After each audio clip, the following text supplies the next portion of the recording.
भैया बहनों, कल आप सबने यूरोपीय शक्तियों का भारत में आगमन इस चैप्टर के अंतर्गत कुछ चीज़ें पढ़ी थी।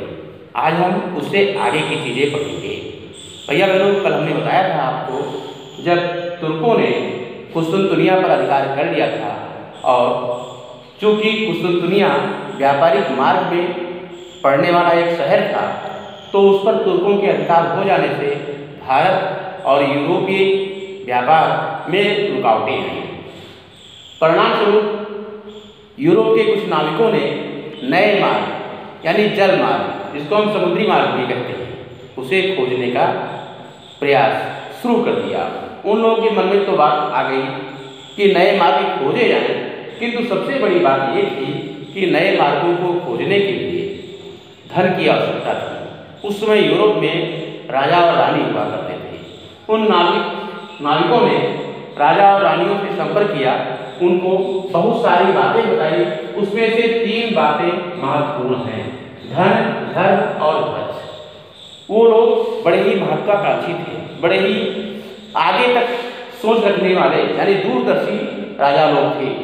उनसे नाविकों ने बताया कि अगर हम नए मार्ग खोज करके और अपने व्यापार को फिर से आरंभ करते हैं तो हमारा देश फिर से धनवान हो जाएगा और वहाँ से जब वस्तुएं यहाँ आएंगी तो यहाँ की आवश्यकताएं पूरी होंगी। दूसरी बात, जब अधिकतम व्यापार होगा तो अधिकतम टैक्स मिलेगा और हमारा देश अधिक से अधिक धनवान होगा, देश का जो कोषागार वो बढ़ेगा। राजाओं के मन में ये बात समझ में आ गई। तो पहला फैक्टर था धन, दूसरा फैक्टर धर्म। उन लोगों ने वहाँ के राजा रानियों को बताया कि जब हम दूसरे देशों में जाएंगे तो हमारा धर्म भी साथ साथ जाएगा। हमारे धर्म जाने से हमारे धर्म को मानने वालों की संख्या बढ़ेगी। ये बात भी उन लोगों को अच्छी तरीके से समझाई गई और उन लोगों को बात समझ में आ भी गई। तीसरा फैक्टर था ध्वज। उन लोगों ने जो ये बात सोची, ध्वज, ये बहुत बड़ी बात थी। उन लोगों ने कहा कि जब हम दूसरे देशों से व्यापार करेंगे तो हो सकता है कुछ देश गरीब भी हों, कुछ अमीर भी हों, उनकी गरीबी का लाभ उठा करके हम भविष्य में वहाँ पर उपनिवेश भी स्थापित कर सकते हैं। भैया बहनों, उपनिवेश किसे कहते हैं? उपनिवेश वो स्थान कहलाते हैं जैसे जब इंग्लैंड ने भारत पर अपना एकाधिकार स्थापित कर लिया था तो भारत इंग्लैंड का उपनिवेश बन गया। उपनिवेश जो देश बनते हैं वहाँ की संपत्तियों का भरपूर उपयोग उपनिवेश बनाने वाले देश करते हैं। जैसे भारत की संपत्तियों का उपयोग अंग्रेजों ने खूब किया, यहाँ की संपदाओं का खूब शोषण किया। तो इस तरह से ध्वज यानी उपनिवेश बनाने की बात, इस तरह से इन 3 बातों का बड़ा ही महत्व है और ये तीनों बातें वहाँ के राजा रानियों के मन में इस तरह से बसी कि वहाँ के राजा रानियों ने इन नाविकों के परिवारों का खर्च प्लस इनके यात्रा की सारी व्यवस्था उन राजा और रानियों ने किया। इस तरह से वहाँ के जो साहसी नाविक थे वो चल पड़े नए मार्ग की खोज। नए मार्ग केवल संभावनाओं पर आधारित था। स्पेन से कोलंबस निकला और वो चलते चलते अमेरिका पहुंच गया। भैया बहनों, चूंकि समुद्री यात्राओं को संपन्न करने के लिए दिशा ज्ञान अति आवश्यक है, इसलिए उन लोगों ने जो है कुतुबनुमा की सहायता से, ये चित्र आपका है, इसकी सहायता से जो है उन लोगों ने दिशा ज्ञान किया और यात्रा करते करते कोलंबस अमेरिका पहुंच गया। उसने एक नए देश की खोज किया और वहाँ से व्यापार शुरू हुआ और बाद में धीरे धीरे करते बाहरी देश गुलाम बना। अगला, पुर्तगाल का निवासी वास्को डी गामा, जो एक कुशल नाविक था, वो यात्रा करते करते भारत के कालीकट बंदरगाह यानी भारत के दक्षिणी हिस्से में स्थित बंदरगाह पर उतरा और वहाँ से होते हुए फिर हिंद महासागर और पूर्वी द्वीप समूह तक उसने यात्राएं की। इस तरह से यात्रा करके फिर यहाँ से उसने, इन लोगों ने, यूरोपीय देशों ने फिर से भारत से व्यापार करना शुरू किया।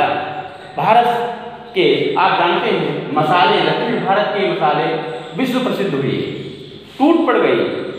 ब्रिटिश में क्या था, वहाँ के लोग उबला भोजन करते थे, मसालों का ज्ञान नहीं था।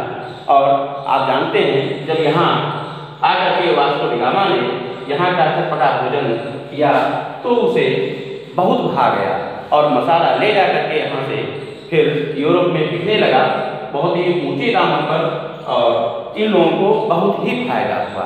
धीरे धीरे क्या हुआ, इन जो पुर्तगाली थे, डच थे, फ्रांसीसी थे, ब्रिटिश थे, ये धीरे धीरे एक यहाँ के जो अमीर वर्ग था यानी व्यवसायी वर्ग था, उन लोगों ने एक बड़ी सी कंपनी बना लिया। डच कंपनी, फ्रांसीसी east India company, British east India company, तमाम तरह की इन लोगों ने जो है कंपनियां स्थापित कर दिया। और कंपनी क्या होता था, वहाँ के लोगों, व्यापारी जो होते थे, बड़े बड़े लोग होते थे, अमीर लोग होते थे, उनका एक संगठन, वो बराबर रुपए लगा करके पूंजी तैयार करते थे या कम ज़्यादा रुपए लगाकर पूंजी तैयार करते थे और उस पूंजी से व्यापार होता था और व्यापार में जो लाभ होता था उसी पूंजी के अनुपात में आपस में उस लाभ को, उस मुनाफे को बांट देते थे। इस तरह से कंपनियों ने व्यापार शुरू किया और यही कंपनियां आगे चल करके क्या हुआ, इनमें यही जो राष्ट्र फैक्टर था ध्वज, उपनिवेश बनाने के लिए, इनको बनाने के लिए उन लोगों में होड़ लग गई, कंपटीशन शुरू हो गए और फिर धीरे धीरे उन लोगों ने भारत में अपनी अपनी कोठी बनाना शुरू किया। कोठी शब्द उस समय फैक्ट्री शब्द से निकल के आया। फैक्ट्री, वह लोग अपने कार्यालय बनाते थे, जिस भवन में, जिस मकान में अपने कार्यालय बनाते थे, वहाँ से अपना कार्य करते थे, उस स्थान को फैक्ट्री कहते थे, उस कोठी को फैक्ट्री कहते थे। और उस फैक्ट्री में रह करके जो है वहाँ से यहाँ तक कि धीरे धीरे इतना कंपटीशन बढ़ा इन लोगों में, पुर्तगालियों में, डच में, फ्रांसीसी, ब्रिटिश में, कि इसमें के अनेक जो है व्यापारिक कंपनियां क्या करती थी, पहले जो माल बंदरगाह पर पहुंचता था उसको ये लोग खरीदते थे। फिर कंपटीशन बढ़ने की वजह से इन लोगों ने अपने एजेंट तैयार किए और गांव-गांव में घूम करके जहां जहां माल तैयार होता था सीधे वहीं से माल खरीद करके और बंदरगाह पहुंचा करके अपने देश को ले जाते थे। इस तरह से इतना कंपटीशन बढ़ा कि आपस में फिर धीरे धीरे इन लोगों के बीच युद्ध भी छिड़ गए। सबसे पहले पुर्तगाली सेना जो थी वो बड़ी ही शक्तिशाली थी, उनकी नौसेना लाजवाब थी, इसलिए व्यापार पर उनका एकाधिकार था। लेकिन किंतु धीरे धीरे और अंत में ब्रिटिश ने अपने यहाँ पर पैर जमा लिए। इस तरह से भैया बहनों ये जो ब्रिटिश लोग थे ये सबसे बाद में आए, किंतु सबसे अधिक देर तक भारत पर शासन भी इन लोगों ने किया।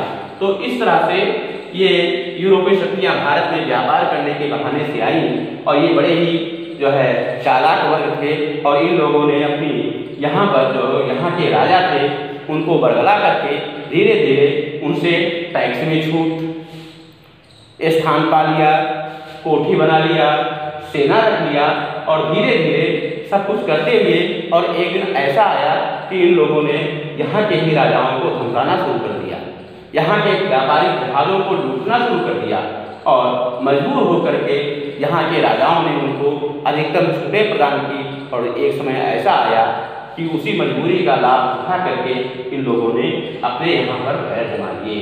तो इस तरह से भैया बहनों ये यूरोपीय शक्तियाँ भारत में आईं और अपनी जड़ें ऐसी जमाई कि बहुत दिनों तक हम लोग उनके गुलाम बने रहे। आए व्यापार करने के बहाने से, किंतु यहाँ अपना राज स्थापित कर दिया। धन्यवाद।